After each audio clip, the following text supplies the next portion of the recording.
experiment. For some older people, declining health seems like an inevitable part of aging. They may feel that they're too old to start exercising or learning basic computer skills, reviewing their math or penmanship. And if trying to remember their family history seems like too much trouble, their whole mental outlook can suffer. But it doesn't have to be that way. Bringing generations together can benefit everybody's health. At Riverside School, each student in grades 4 through 8 is paired with an older person at the Pines Rehabilitation and Health Center across the street. Once a week, students learn about a different aspect of aging when they participate in a session with their older partners.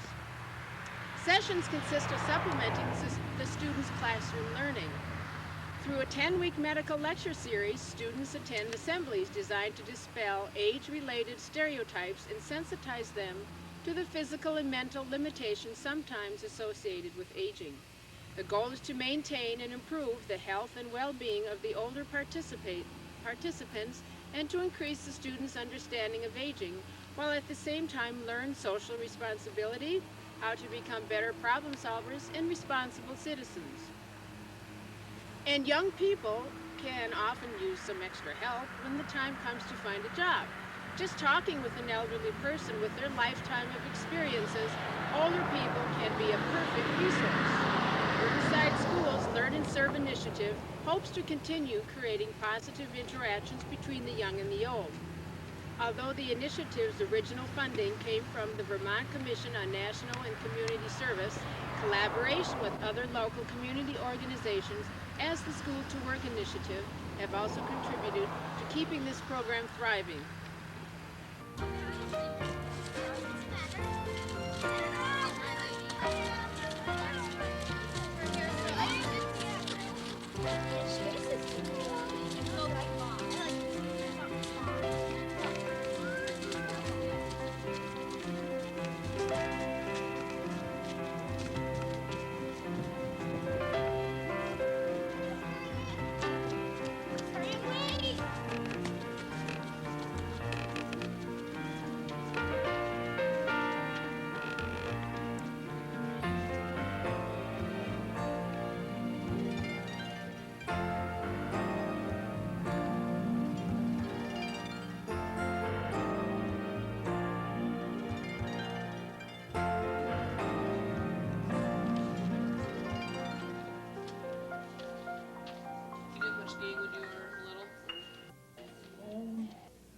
Well, when I was a kid, I was pretty young. Yeah, can you tell us about it? 1917, that's pretty early. Yeah, it is. What kind of things did you do? Did you go to school? Oh yes, I went to grade school down here at East Burke. Oh, you lived in Vermont? Yeah, we lived in Vermont. And, what classes did you have? We had, well, I'd have to stop and think. I think I was in the 5th grade, I believe it was. In the 5th grade? Did you have history? Oh, history was part of it. Okay, and what was your favorite subject? I think history was my favorite subject. History? I believe so. What did you like about it? I don't know. I don't remember. I guess because we studied out of a book. There's a lot of stuff in that book that you can't remember.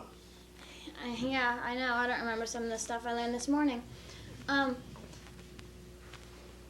you tell us something about your family? Well, I had two brothers,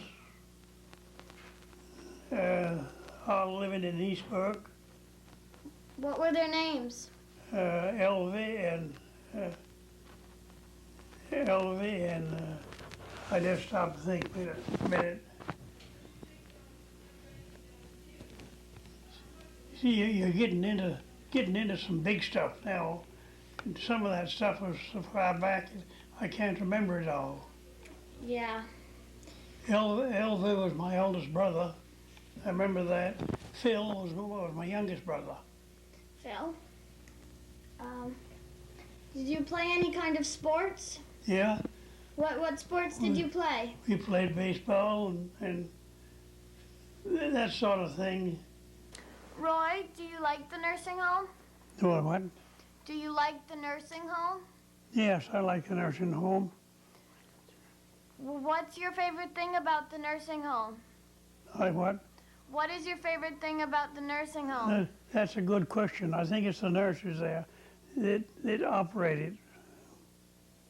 You like the nurses? Yes, it's all a big family. That's what it actually is. Okay, that's good. Do you like us coming over to talk to you? Do I what?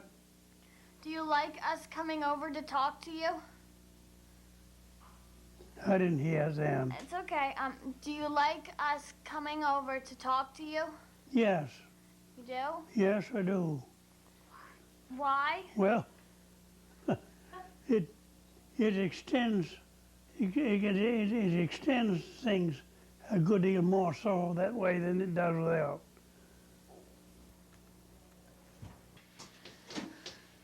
Four fourths of 28. 1/4, 2/4. We'll squeeze in there 3/4. 4/4 is 1. 4/4 is 1. We're saying what is 1? Let's write to each other.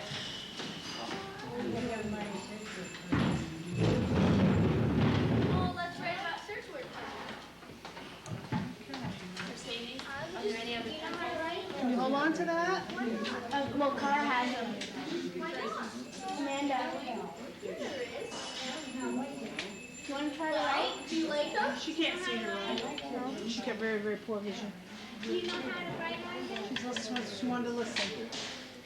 No, you gotta write for me today. You could write. Can I write your names? Crossword puzzles are fun, or whatever. The point is,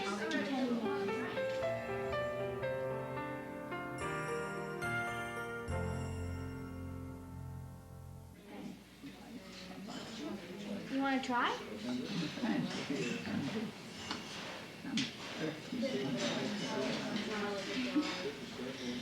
Yeah.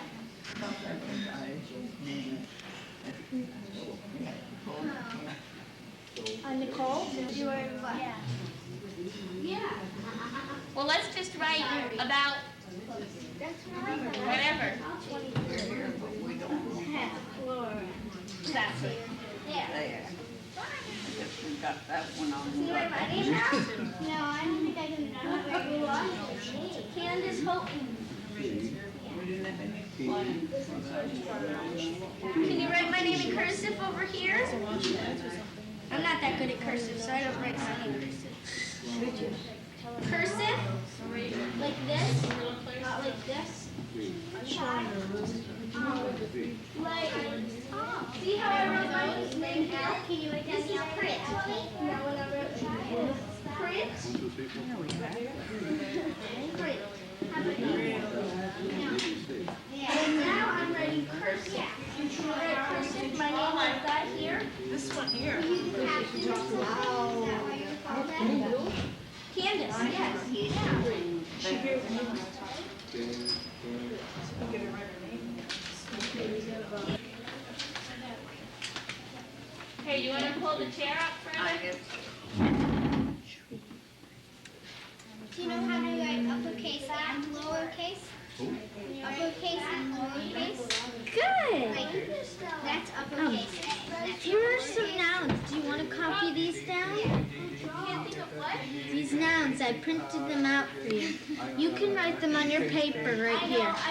Okay? I watched this movie and I said, ooh, I really like him. I always like What? him. And then when someone asked me what you got, What'd you say on here? Yep.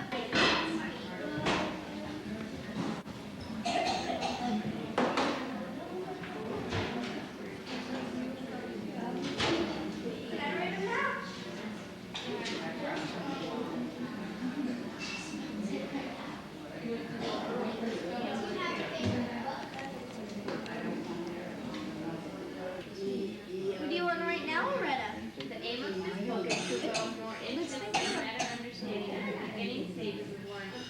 There is an area of great concern to the parent, teacher, and student of education. And How about to writing your also kids' encourage names? everyone to come into Do you have any contact with a kids? small child. The needs of our pupils grow So up let's in write their this names. fast-changing, upside-down world are ever more complex and confusing. Concentrated effort is time sharpens perpendicular, Would you like to write a develops story? perceptual Would you like to development. write a short story? Special attention early to the basic learning skills influences later academic achievement. That's my general thought for writing. Don't put that thing that we get out of the age we're living through. Is that the school where you taught in? Now let me see, I've forgotten. No, that's okay. No, The Johnson Normal School? no, that was my earliest teacher training. Oh, that was where you were trained. Would you like to write about it on paper? Who did you have? How many did you How many children's name? Well, about how much? 30 years?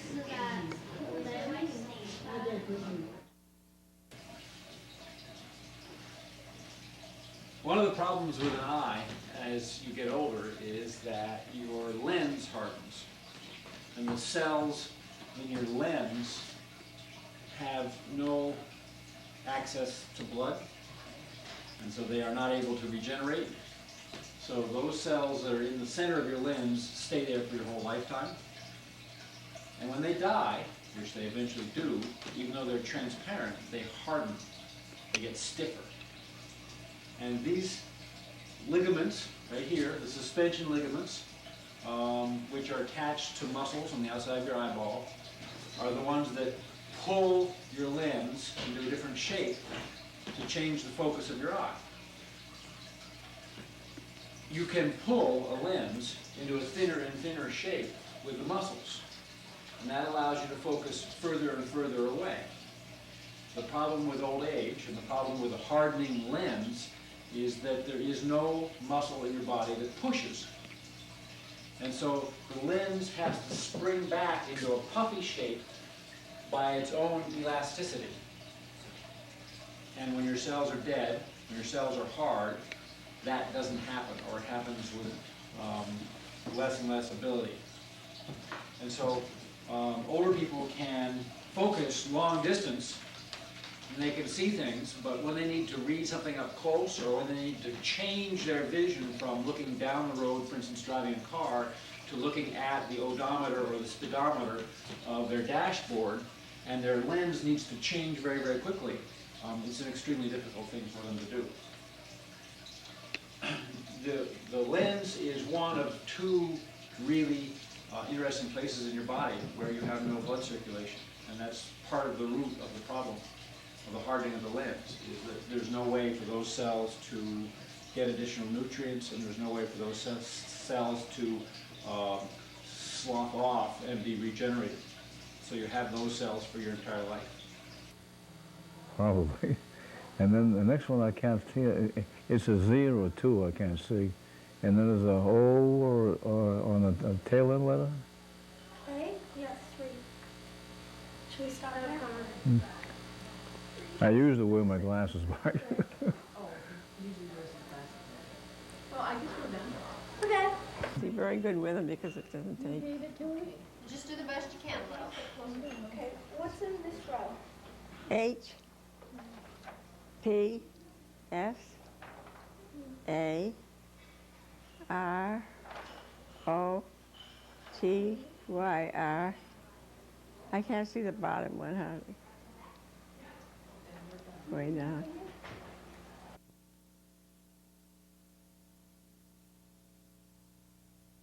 What exactly is the community service program? Well, it's just a chance for the kids at Riverside to come over to the nursing home and get to know the elderly and get to be comfortable with them and talking with them. Do you think you'll do community service after you graduate from Riverside? Yeah. Okay. What are some things that you've learned from this program? Well, you know, you learn how to talk to older people. I really haven't had that much experience around older people because one of my grandparents is dead, and I never get to see the other one. So you learn to talk to them, and you learn how they act, and you learn how to communicate with them. You definitely learn patience because you have to repeat it several times if they don't have such good hearing. And nursing home really isn't just a place for old people to go die. They actually have fun here, and us coming here is just a way to make it more fun for them. We usually talk about where they used to live and like how they grew up and how many siblings they had and what they did for fun. What changed about elderly since you finished the Well, my idea of elderly has changed because this is the first time I've actually just gone up to elderly people and talked to them, and I found out a lot about them, and they're not strange or anything, they're just normal people. When I first started the program, I didn't really know what this would be like. I thought maybe they wouldn't be able to answer our questions and they wouldn't be that fun. But when we came over, they could do answer the same questions that we could, and it was fun.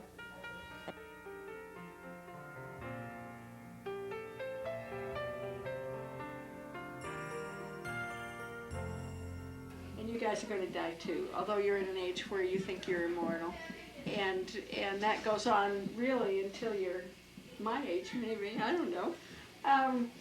But our country, our society, America, USA, our culture, young people negate death. They try to pretend that it doesn't happen, and certainly don't think about it. You certainly don't think about your mortality every day or once a year or every 10 years. We go, as if we're in good health, we go along and we assume we're going to stay in good health and keep doing what we want to do. But death will occur at some point. The other thing is that grieving is universal, and it doesn't matter whether it's this culture or some alien culture, yes, some far eastern culture. Now, some people talk about the way you behave. Some people do behave that way. Want to keep to themselves. They don't want to talk about it. They want it's a very private thing. Other people need to talk about it, and to talk about it, you talk away some of your grief. You talk away some of the anxiety and the feelings that you have. I didn't even know he died until a while after when someone told me, and I felt bad that no one had told me. Yeah. And did you feel a little bit sad? Yeah. Or maybe a little sad that you didn't sort of have a chance to say goodbye in some way, or to visit one more time? You all know that all of us grow older. Every minute of the day we begin to get older. And there isn't anything that we can do about that, but there's certain changes that occur along the way. And many of these are very, very natural, and others are caused because somebody has had some sort of a disease process going on. Maybe they fell and now they can't walk anymore. Things like that have come along in their lives that have complicated their aging process in some way and made it a little bit more difficult for them. What do you guys think is old? What? Oh, age. Okay. 100. Well, that's pretty old, yeah. Does that heart get slower because it's a muscle? Yeah. Yeah, that can happen sometimes, yeah. It becomes less efficient. It doesn't work quite as hard as it used to. And it doesn't pump the blood with the same amount of force that it used to. Okay. Another really big issue as people get older is, and it's an issue for people at all ages of life, but particularly for older people, is loss. Because as people get older, they lose their health, or some people at some point do. And even more importantly, they lose their friends who die. I mean, that's kind of a hard thing for me to imagine at this point in my life, although that happens more and more as you get older, but loss is the major psychological issue that people in that part of their life are really dealing with, but also the issue is maybe mastering. I mean, the goal of active life is to really come to terms with loss and ultimately to come to terms with the loss of one's life. The other piece that I wanted to talk about a little is social attitudes towards aging and what I'm going to call ageism.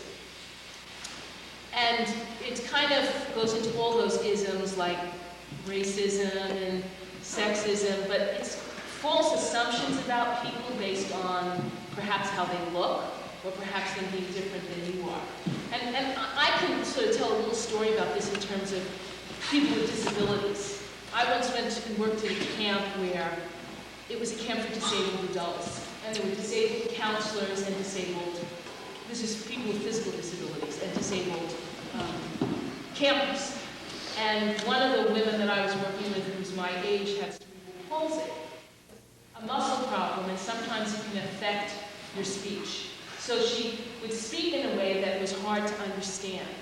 And initially I would just go, and I had no idea what she was saying until I finally realized she was swearing at me for yesing her because she, would have wanted me to say, I don't understand you, rather than kind of going, in that mindless sort of way. And I got to be really close friends with her over the course of the summer, and she's a very bright woman who has become a writer. But my first view of her was one that maybe she isn't really smart because she looks different. She's in a wheelchair, and she doesn't speak the way I speak. And I made some assumptions about her intelligence based on her looking different. And so that really educated me. And yet I think what happens with older people is we all have some assumptions about the way they look and what that might mean. Like if you see someone with white hair and wrinkled skin and not particularly modern clothes, what does that conjure up in you? Do you think about someone who's really got something to offer you, or do you kind of maybe make assumptions about that person that they might be feeble in their mind? Today, we wrapped up our Riverside thing we were doing at the nursing home, where we look up we ask them many questions about when they were born, what they did for a job, and lots of things like that. And we also asked them